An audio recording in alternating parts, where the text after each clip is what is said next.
Good morning, everybody. Kathy Hawk here.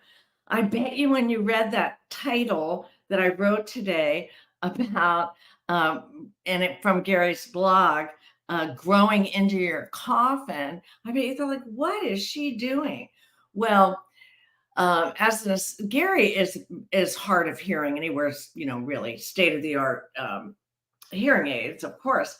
But we were talking with someone, and they said um, something about growing into their calling. And he thought they said coffin. And so when he said that to me, I was just like, what?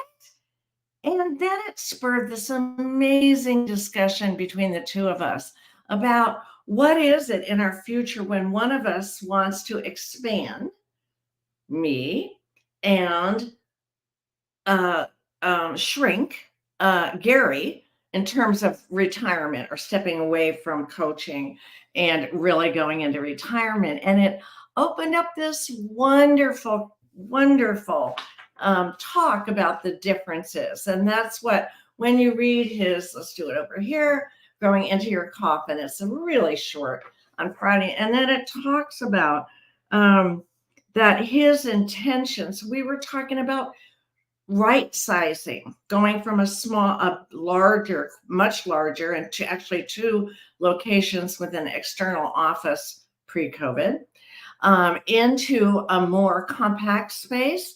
And then he realized that part of what he was thinking about was his desire that he wants to keep growing mentally and spiritually, but retire on the business side.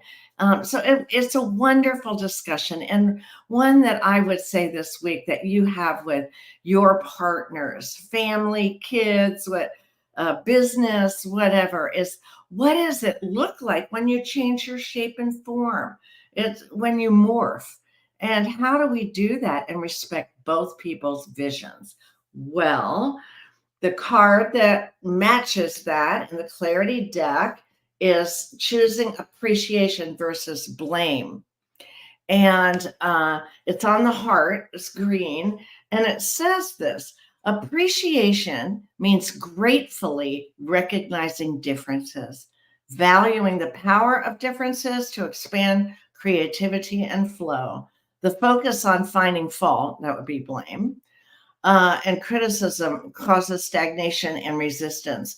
And one of the favorite questions, there's two, I'll read them both, but the one I'll choose for you today is, how can I express and deepen my appreciation for differences? And the other question is, when I feel critical about our differences, what can I do to shift that to appreciation? Well, that's what Gary and I did. I said, honey, I appreciate so much when you hear something that it wasn't what they said, and you and I can be light about it and talk about expansion and contraction, and what are we going to do with the rest of our lives, and how is that going to play into both of our visions. So that's what I want to leave you with today, is to appreciate the differences as you look at your calling and understand the play on words and how fun it is. And let me get us closed here. How fun it is to have those differences. And Gary's energy about